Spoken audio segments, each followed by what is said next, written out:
Children, page number 29. I like it this way. Reading part A. I like it this way అంటే ఏంటి? I like it అంటే నాకు ఇష్టం, ఎలా, ఈ రకంగా ఉంటే, ఈ విధంగా ఉంటే అని అర్థం.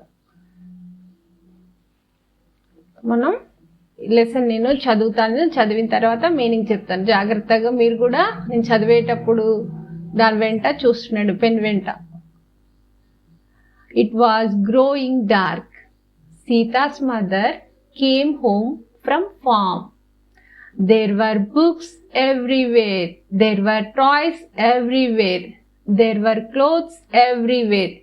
What a mess. చూడండి, it was growing dark. చీకటి పడుతుందట. Sita's mother came home from farm. Sita వాళ్ళ మదరు ఫామ్ నుండి వచ్చిందంటే తను ఏదో జాబుకి వెళ్ళి అక్కడి నుండి ఇంటికి వచ్చింది అన్నట్టు, సీత వాళ్ళ మదర్.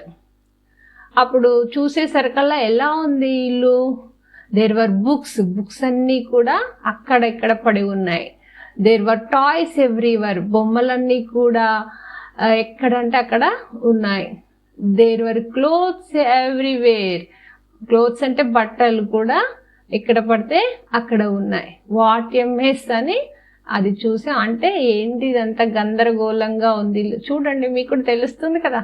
సీత యూనిఫామ్ ఇప్పేసి ఇక్కడ పడేసింది, హోంవర్క్ తీసుకొని బుక్స్ అక్కడ పడేసింది, వాళ్ళ ఫ్రెండ్స్ వచ్చారండి, టాయ్స్ అన్నీ తీసి ఇల్లంతా పరిచింది కదా. వాళ్ళ మమ్మీ వచ్చేసరికల్లా ఇల్లంతా చిందర వందరగా గందరగోళంగా ఉంచింది. వాళ్ళ మమ్మీకి కోపడుతుంది చూడండి. తర్వాత ఏం జరిగిందో చూద్దాం. కనిపిస్తున్నాయా టాయ్స్ అన్ని? ఇక్కడ సాక్స్ ఇప్పేసింది, యూనిఫాము, బ్యాగు, బుక్స్, టాయ్స్, ఇంకా ఇవన్నీ చూసి వాళ్ళ మమ్మీ ఏమన్నదో చూడండి. Page number 30. ఇక్కడ మదర్ అంటుందన్నట్టు ఏమని? Sita, let's clean up the room dear. ఎంత మంచిగా చెప్తుంది చూడండి, నెమ్మదిగా. సీత లేచి ఆ రూమ్ అంతా కూడా క్లీన్ చేయమని చెప్తుంది. Sita, let's clean up the room dear అని అంటుంది వాళ్ళ పాపను. అప్పుడు సీత ఏమంటుంది? ఎస్ అమ్మా. Sita folded her clothes and looked at mother. అలాగే అమ్మ అని చెప్పేసి వెంటనే అక్కడ విడిచేసిన బట్టలన్నీ కూడా ఫోల్డ్ చేసింది. ఫోల్డెడ్ అంటే మడత పెట్టింది. ఆ బట్టలన్నీ కూడా మడత పెట్టింది. క్లోత్స్ అంటే బట్టలు. అండ్ లుక్డ్ ఎట్ మదర్, మడత పెట్టిన తర్వాత వాళ్ళ మమ్మీని చూసిందంట. అప్పుడు మదర్ ఏమంటుంది? Keep them in the shelf. వాటిని తీసుకెళ్ళి ఆ షెల్ఫ్లో పెట్టని చెప్పింది. ఇక్కడ చూడండి, షెల్ఫ్ ఉందిగా, అందులో పెట్టమని చెప్పింది. కీప్ అంటే ఇక్కడ పెట్టడం. సీత, యాజ్ యూ సే అమ్మా. అప్పుడు సీత ఏమంటుందంటే, సరే అమ్మా, నువ్వు ఎలా చెప్తే అలాగా అన్నట్టు వాళ్ళ అమ్మ మాట వింటుంది. తర్వాత then Sita picked up her books and put them on the table.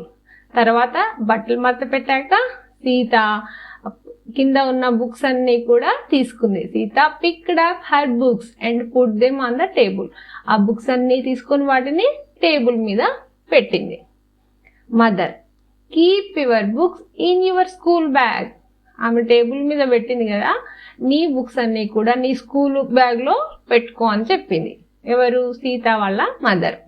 Mother అంటే అమ్మ, MOTHER మదర్. స్కూల్ బ్యాగ్లో పెట్టుకో అని చెప్పింది. సీత, అమ్మ, I need a new notebook for English.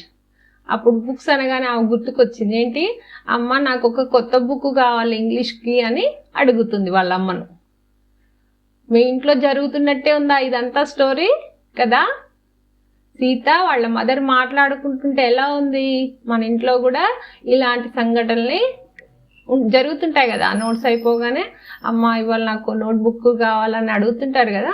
అలాగే సీత కూడా, అమ్మ, I need a new notebook for English. English కోసం నాకు ఒక కొత్త నోట్బుక్ కావాలమ్మా అని అడిగింది. Next page. Children, page number 31లో చూడండి. Mother called Sita's brother Raja and send him to buy the notebook. Mother called Sita's brother Raja and sent him to buy the notebook. Sita put her books in the school bag carefully. ఇంకా ఆమె new notebook కావాలన్నది కదా, వాళ్ళ mother వాళ్ళ అన్నయ్యని పిలిచింది. సీత వాళ్ళ brother పేరు ఏంటి? రాజా. వాళ్ళ బ్రదర్ని పిలిచి ఏం చెప్పింది? తన కోసం నోట్బుక్ తీసుకురా అని తనని పంపింది. కొనుక్కొని రాపో, బై ద నోట్బుక్ అంటే నోట్బుక్ కొనుక్కొని తీసుకురమ్మని అతన్ని సెండ్ చేసింది. సెంట్ అంటే బయటికి పంపించింది అన్నట్టు. Sita put her books in the school bag carefully. జాగ్రత్తగా ఆ బుక్స్ అన్ని కూడా స్కూల్ బ్యాగ్లో పెట్టుకుంది. ఎవరు? సీత. తర్వాత మదర్ ఏమంటుందో చూడండి. Now pickup your toys. ఇంకా ఇప్పుడు నీ టాయ్స్ అన్ని, నీ బొమ్మలన్నీ కూడా తీయి అని చెప్పింది. Sita where shall I keep these toys అమ్మా ఈ టాయ్స్ అన్ని ఎక్కడ పెట్టాలి అని అడిగింది. Mother helped Sita to make a toy box with a waste cardboard box. Sita put her toys in the box. Then she pushed the box under the cot. చూడండి, ఇలా ఒక కార్డ్బోర్డ్ బాక్స్ ఉందన్నట్టు, అట్ట డబ్బా అంటాం కదా, అలాంటి అట్ట డబ్బాను సీత వాళ్ళ మదర్ హెల్ప్ చేసింది. సీత వాళ్ళ మదర్ ఇద్దరు కలిసి ఒక టాయ్ బాక్స్ని తయారు చేశారు విత్ ఏ వేస్ట్ కార్డ్బోర్డ్ తోటి. అది కార్డ్బోర్డ్ బాక్స్, మనం అట్ట డబ్బా అంటాంగా, దాన్ని కార్డ్బోర్డ్ బాక్స్ అనాల. వేస్ట్గా ఉన్నది ఒక బాక్స్ తీసుకొని దాన్ని టాయ్ బాక్స్ లాగా తయారు చేశారు.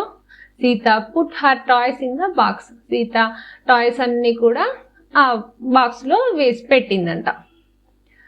Then she pushed the box under the cot. ఇంకా బాక్స్లో పెట్టేసి ఆ బాక్స్ ఎక్కడ పెట్టింది? ఇది కాట్, మంచం ఉంది కదా, దాని కిందకి నెట్టిందంట. మళ్ళీ మనకు దారిలో అడ్డం పడకుండా దాని కిందికి పెట్టేసింది. తర్వాత mother, very good dear, this is what you must do before going to bed every day. Mother ఏమంటుంది? వెరీ గుడ్ అమ్మా అని చెప్తుంది అన్నట్టు. మంచిగా ఇవాళ నువ్వు పని బాగా చేసావు. This is what you must do before going to bed every day. ప్రతిరోజు కూడా ఇప్పుడు మనం చేసిన పనులన్నీ కూడా రోజు నువ్వు చేసుకోవాలి. హోంవర్క్ చేసుకోవాలి, బ్యాగ్లో బుక్స్ పెట్టుకోవాలి, టాయ్స్ అన్ని సర్ది టాయ్ బాక్స్లో పెట్టాలి, బట్టలు మత్త పెట్టుకోవాలి. ఇది రోజు పడుకునే ముందర ఈ పనులన్నీ చేయాలని చెప్పింది. సీత ఏమంటుంది? ఎస్ అమ్మా, I like it this way. సీతకు కూడా పని చేసినందుకు వాళ్ళమ్మ మెచ్చుకుంటుంది కదా, నాకు కూడా ఇది నచ్చింది మమ్మీ అని చెప్తుంది. After having her food Sita lie down on the cot to sleep. ఇంకా హ్యావింగ్ హర్ ఫుడ్ అంటే ఇంకా ఫుడ్ తిన్న తర్వాత, భోజనం చేసిన తర్వాత ఇక ఆమె పడుకుందంట. ఎక్కడ? కాట్ మీద నిద్రపోవడానికి. స్లీప్ అంటే నిద్రపోవడానికి ఆమె ఇక మంచం మీద పడుకుంది. మదర్ వచ్చి ఏం చెప్తుంది? Good night dear. సీత ఏమన్నది? గుడ్ నైట్ అమ్మా అని చెప్పేసింది. ఇంకా పని అంతా అయిపోయింది. భోజనం అయినాక ఏం చేయాలి? ఇంకా తొందరగా పడుకోవాలి. కాబట్టి ఈమె కూడా, సీత కూడా మంచిగా తినేసి పడుకునే ముందు వాళ్ళ మమ్మీకి గుడ్ నైట్ చెప్పింది. వాళ్ళ మమ్మీ కూడా గుడ్ నైట్ చెప్పారు. బాగుంది కదా? మీరు కూడా ఈ రకంగా పని చేసుకోవాలి, నీట్గా ఉంచుకోవాలి ఇల్లు, మమ్మీకి కూడా హెల్ప్ చేయాలి. ఈ విధంగా మనం ఈ లెసన్ని చెప్పుకున్నాం కదా. అర్థమైందా అందరికీ? మీరు కూడా ఈ ఫాలో కావాలి. ఇప్పుడు సీత వాళ్ళ మదర్ చెప్పినవన్నీ కూడా మీరు కూడా ఇంట్లో చేసి మీ మమ్మీకి హెల్ప్ చేయండి. ఓకేనా?